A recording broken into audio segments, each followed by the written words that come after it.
The Upanishads, translated by F. Max Muller, still in the introduction.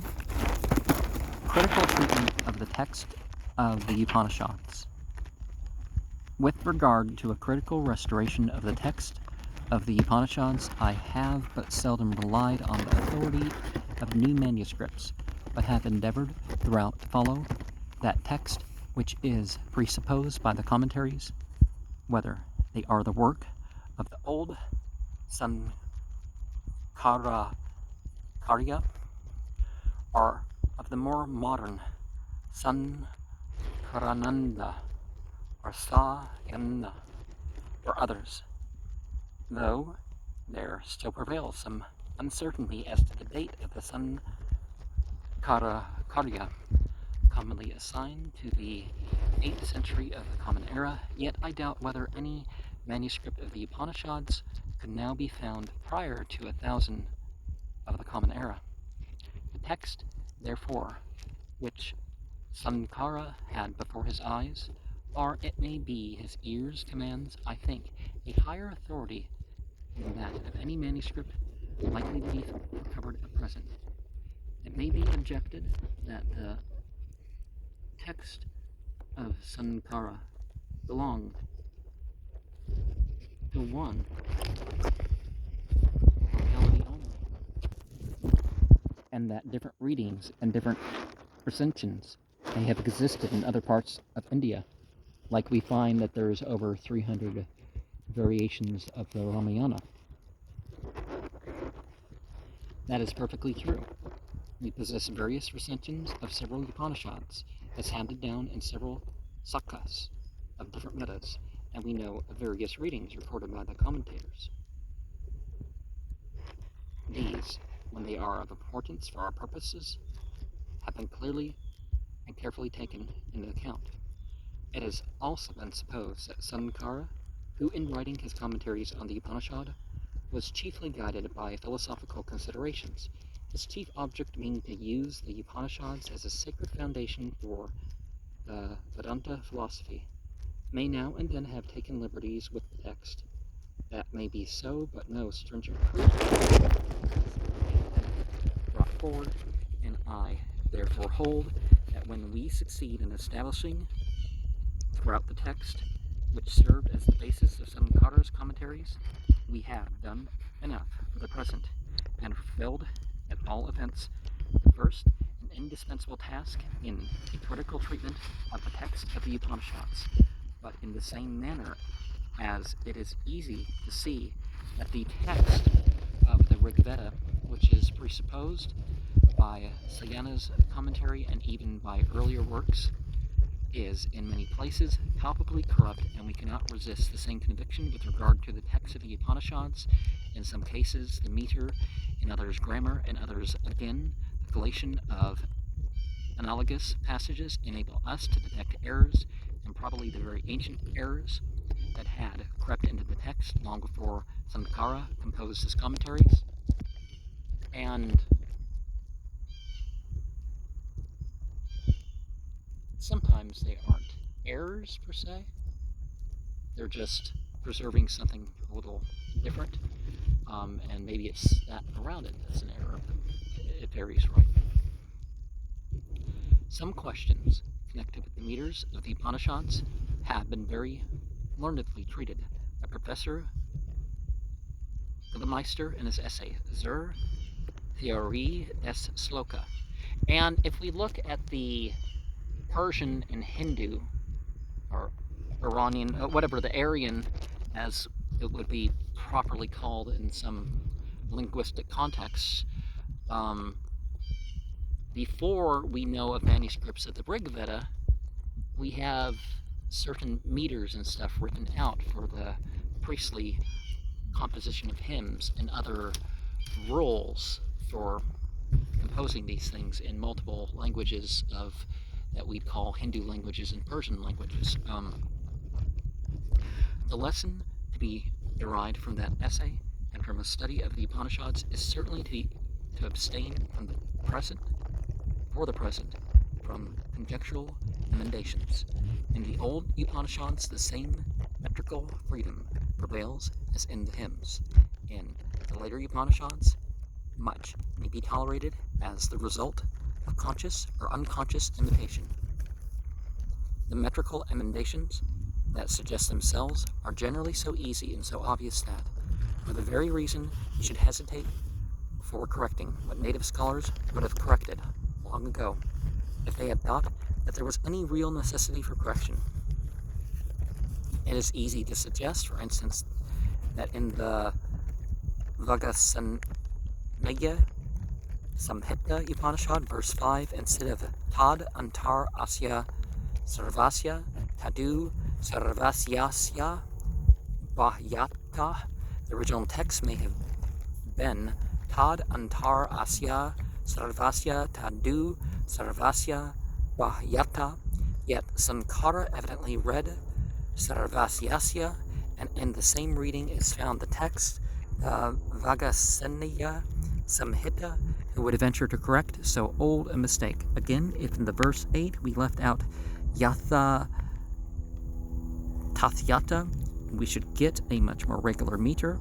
Kavir Manishi Paribu Savyambu Arthan Vyadadak Kasvatibya Samabya Hirvyada, 4 and 1 syllable, by what I have proposed to call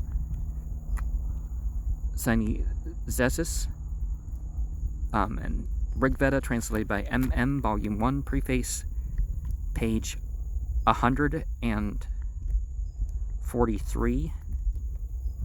So, they go even farther with the quite long introductions, because what's this, 101 pages? 101, yep, 101 pages, which is allowed in the Upanishads as well as in the hymns. All would then seem right, except that it is difficult to explain how so rare a word as yatha tathyata could have been introduced in the text.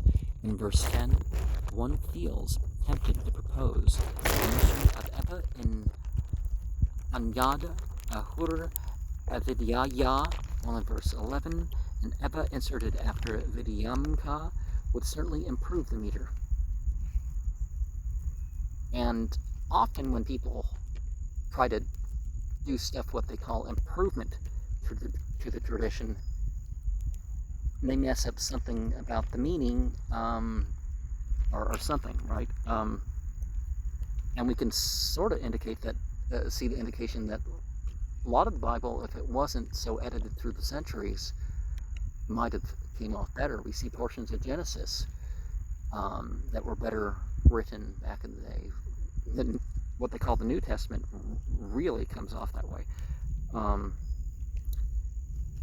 In verse 15, the expression Satyadharmaya Drishtaya is archaic but perfectly legitimate in the sense of that we may see the nature of the true, or that we see him whose nature is true. When this verse is repeated in the Maitreya Upanishad 6:35, we find instead Satya Rameya Vishnava, or the true Vishnu. But here again, no sound critic would venture to correct a mistake, intentional or unintentional, which is sanctioned both by the manuscript of the text and by the commentary. Such instances, where every reader feels tempted at once to correct the textus, occur again and again.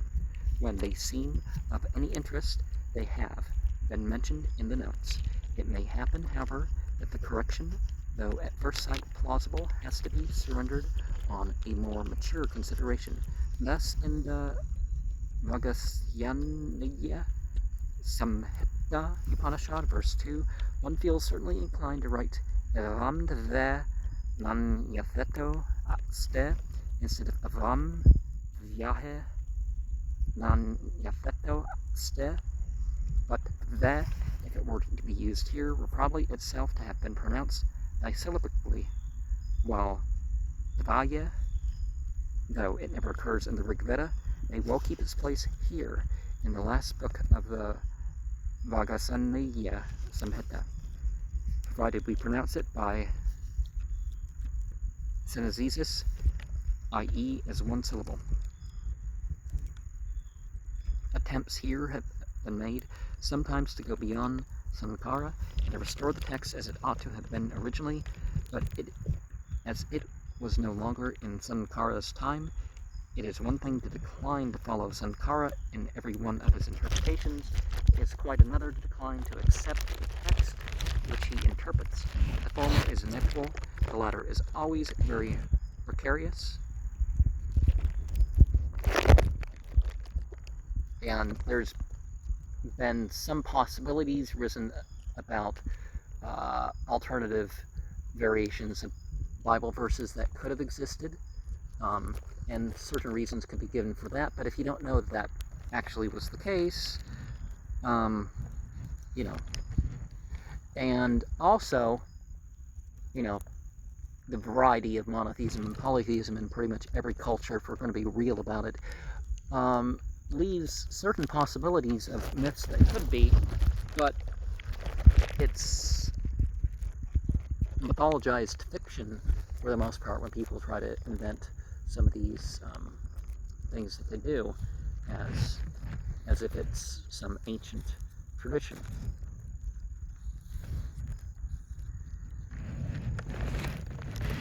Thus, I see, for instance, that M. Ruknaud in the errata to the second volume of his excellent work on the Upanishads, Métro pour servir à la histoire de la philosophie de l'Inde, 1878, proposes to read in the Brihad Aranyaka Upanishad 4:3-1-8, Sam Anana Vanbishya Ite instead of Sa Mena Na Vanbishya Ite. Sankara adopted the latter reading and explained accordingly that Yagnavalkya went to King Ganaka but made up his mind not to speak. M. Rugnaud, reading Sam Anana Vanbishya Ite, takes the very opposite view, namely that Yagnavalkya went to King Ganaka, having made up his mind to have a conversation with him, as M. Rugnaud does not rest his emendation on the authority of any new manuscript. We may examine it as an ingenious conjecture, and as a reference to something that I mentioned before. You know, yes, some of the Lovecraftian stories could be part of his experience, could be actually some old myth, but we don't know of any manuscripts that say that he's just writing new myths. And honestly, he was a fiction writer, so, but it has spiritual value, you could say. But in that case, it seems clear to me that if we adopted it, we should have at the same time to admit the whole sentence which follows. Sankara saw clearly that what had to be accounted or explained was why the king should address the Brahman first, Samrad eva Parvam Paprika, whereas if Yagnavalkya had come with the intention of having a conversation with the king, he, the Brahman, should have first spoken. This irregularity is explained by the intervening sentence, in which we are reminded that on a former occasion when Ganaka and Yagnavalkya had a disputation on the Agnihotra, Yagnavalkya granted Ganaka a boon to choose, and he chose as his boon the right of asking questions according to his pleasure. Having received that boon, Ganaka was at liberty to question Yagnavalkya, even though he did not like it, and hence Ganaka is introduced here as the first to ask a question. All this hangs well together if we assume that Yajnavalkya came for the purpose of having a conversation with Ganaka. The whole sentence from Atha ha Yag Ganakas ka to Purvam Papraka would be useless, nor would there be any excuse for Ganaka beginning the conversation when Yajnavalkya came himself on purpose to question him. It is necessary, even when we feel obliged to reject an interpretation of Sankaras without at the same time altering the text, to remember that Sankara, when he is not blinded by philosophical predilections, commands the highest respect as an interpreter. I cannot help thinking, therefore, that M.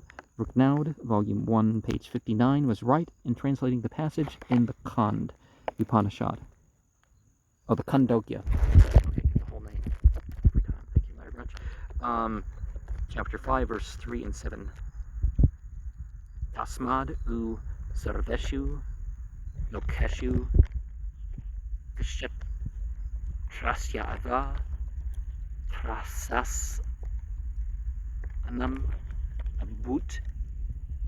Yeah.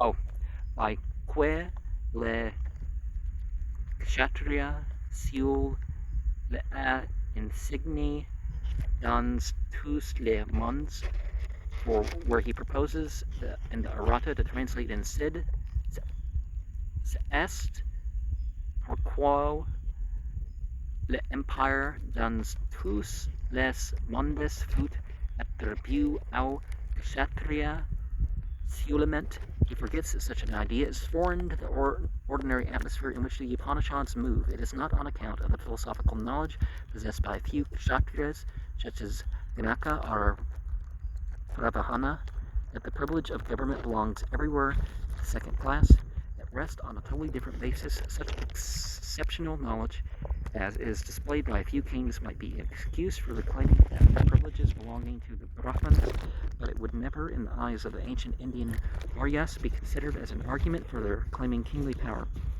Therefore, although I am well aware that the prasas is frequently used in the same sense of ruling, I have no doubt that Sankara likewise was fully aware that, and that if he nevertheless explained prasasana here in the sense of prasas trivatam sishyanam, he did so because this meaning was too admissible, particularly here where we may actually translate it by proclaiming, while the other meaning, that of ruling, would simply be impossible in the concatenation of ideas which is placed before us in the Upanishad.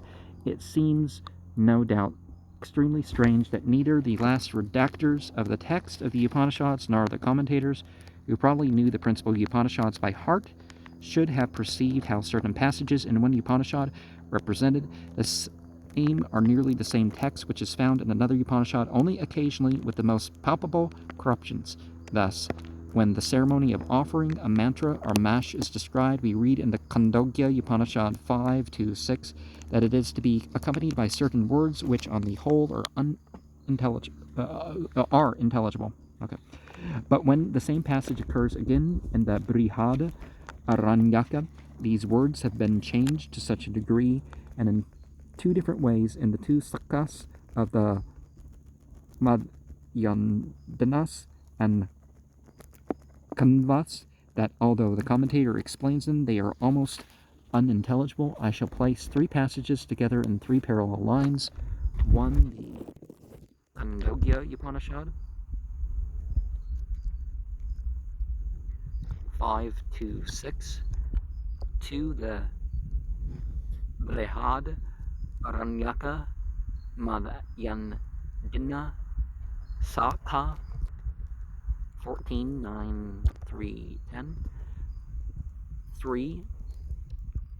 Brihad Aranyaka Upanishad, Kanva Saka, 6-5. 1. Amo Namasa Amma He Te Sarvam Edam Sahe Gyashva. 2. Amo Se Amam He Te Maya Sahe. 3. amamse amamhe te mahe sahe. 1. Stretch for raga vipate sama gya ishklam ishklam srae. 2. Ragesano vipate sama ragesano. 3. Ragesano.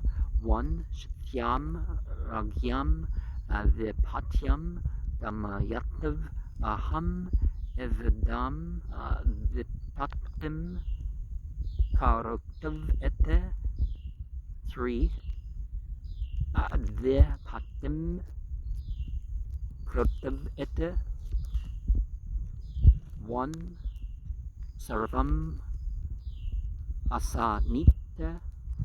And 2 and 3, I guess, the same. The text in the Khandogya Upanishad yields a certain sense. These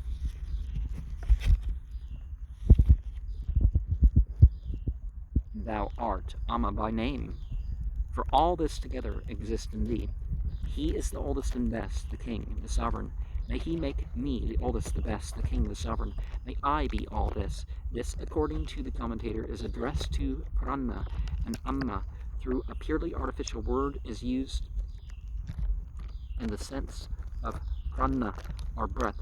In another passage also, Brehad Aranyaka Upanishad 1:3-22. If therefore we accept this meaning of Amma, the rest is easy and intelligible. But if we proceed to the Brehad Aranyaka in the Madhyandina Sakha, we find the commentator proposing the following interpretation. O Manta, thou art a full knower, complete knowledge of me belongs to thee.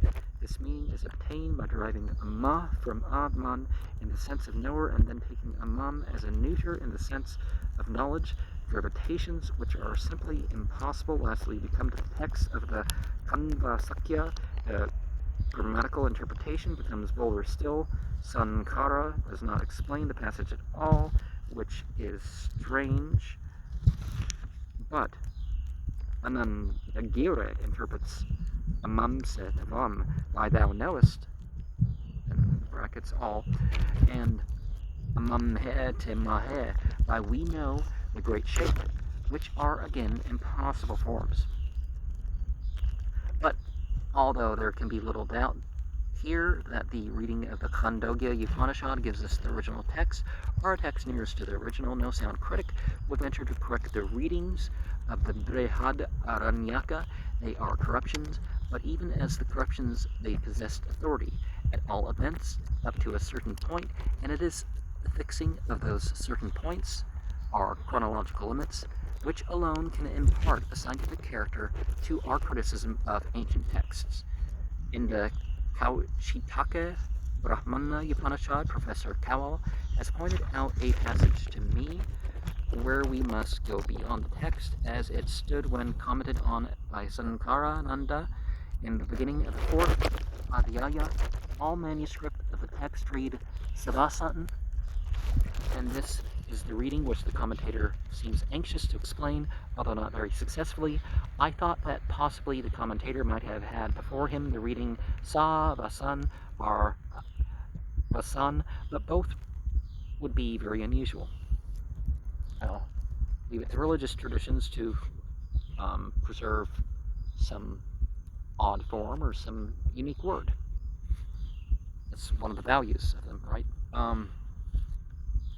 Professor Cowell, in his various readings, page 12, conjectured Samvasan, which would be liable to the same objection. He now, however, informs me that as B has Samtavan and C Satvan, he believes the original text to have been Satvan Mats Yeshu. This seems to me quite convincing and is borne out by the reading of the Berlin manuscript, so far as it can be made out from Professor Weber's essay on the Upanishads in Studien 1, page 419. I see that Well, at Lingik and Roth in their Sanskrit dictionary, Satvan suggests the same emendation. The more we study the nature of the Sanskrit manuscript, the more I believe we shall feel convinced that their proper arrangement is won by locality rather than by time. I have frequently dwelt on this subject in the introductions and the successive volumes of my edition in the Rig Veda and its commentary by Sayanakara, and my convictions on this point have been stronger ever since. The manuscript, however modern, from the south of India or from the north, is more important as a check on the Texas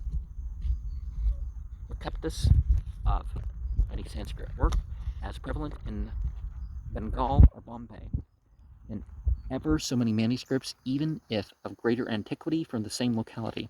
Now, as a side note, there's, for example, 10 dialects of Al-Quran, and of these 10 dialects, you don't find some of the contradictions. So there are variations with that, but it's like a meme instead of a noon, or a seen instead of a sod, or something like that. Nothing that, again, nothing forms a contradiction or whatever. But otherwise, a lot of the variations that you find in the Bible or whatever can sort of sometimes be dialectical differences rather than actual issues with the text, especially because the Bible doesn't is a lot of these things are representative text rather than one person is the person who first said them, and then they keep to that.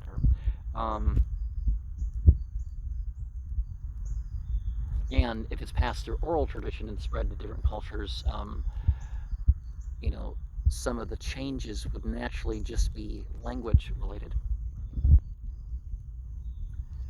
When therefore I was informed by my friend Dr. Muller that he had discovered in Kashmir a manuscript of the Aitareya Upanishad, I certainly expected some real help from such a treasure. The manuscript is described by its discoverer in the last number of the Journal of the Bombay Asiatic Society, page 34, and it has since been sent to me by the Indian government. It is written on birch bark, Vorga, and in the alphabet commonly called Sarada. The leaves are very much injured on the margin, and it is almost impossible to handle them without some injury. In many places the bark has shrunk, probably on it being moistened, and the letters have become illegible. Apart from these drawbacks, there remain the difficulties inherent in the Sarada alphabet, which, owing to its numerous combinations, is extremely difficult to read and very trying to the eyes, which are growing weak. However, I collated the Upanishad from the Aitareya Aranyaka, which turned out to be the last portion only, viz. The Samhita Upanishad, Aitareya Aranyaka 3, 1-2, or as it is called here, Samhita Ranya, and I'm sorry to say that my expectations have been disappointed. The manuscript shows certain graphic peculiarities, which Dr. Muller has pointed out. Now, I'd say that of the world's scriptures, it's probably best that there's copies made of everything that exists. Even if it seems illegible now, there can be certain things uncovered at some point by, photographing it and all that. It is particularly careful in the use of the sibilants, replacing the visarga by sibilants, writing S and S and S and th and th instead of h and s and h and th. Oh, ha and s and ha and th. Okay. Distinguishing also the Gihva Mulia and the Upadhamaniya. If, therefore, the manuscript writes Antastha, we may be sure that it's really meant to write so, and not Antahastha, or as it would have been written, Antastha. It shows equal care in the use of the nasals, and generally carries on the sandha between different paragraphs here and there I met with better readings than those given in Rajendralal Mitra's edition, but in most cases, the commentary would have been sufficient to restore the right reading. A few various readings which seem to deserve being mentioned will be found in the notes. The Journal of the Bombay Branch of the Royal Asiatic Society, 1877, extra number containing the detailed report of a tour in search of Sanskrit manuscripts made in Kashmir, Rajputana, and Central India by G. Muller. The manuscript, though carefully written, is not free from ordinary blunders.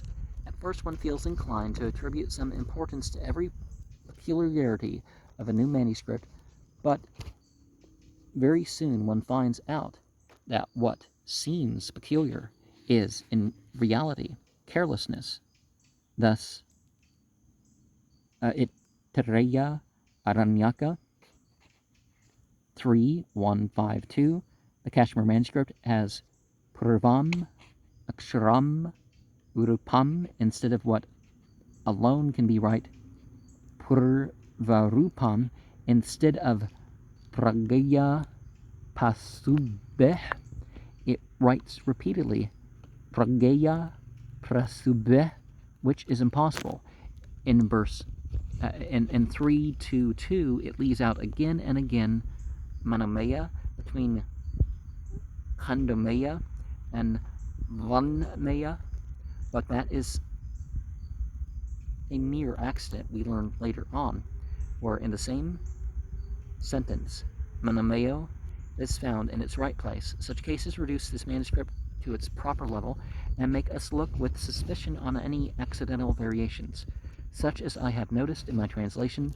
The additional paragraph noticed by Dr. Buller is very indistinct and contains, so far as I am able to find out, Sante verses only. I have no doubt that the discovery of new manuscripts of the Upanishads and their commentaries will throw new light on the very numerous difficulties with which a translator of the Upanishads, particularly in attempting a complete and faithful translation, has at present to grapple. Some of the difficulties which existed 30 years ago have been removed since by the general progress of Vedic scholarship, and by the additions of texts and commentaries and translations of Upanishads, many of which were known at that time in manuscript only, but I fully agree with M. Ragnaud as to the difficulties considerables, quales meliores traductions like sent subsister, and which can be solved only by a continued study of the Upanishads, the Aranyakas, the Brahmanas, and the Vedanta Sutras.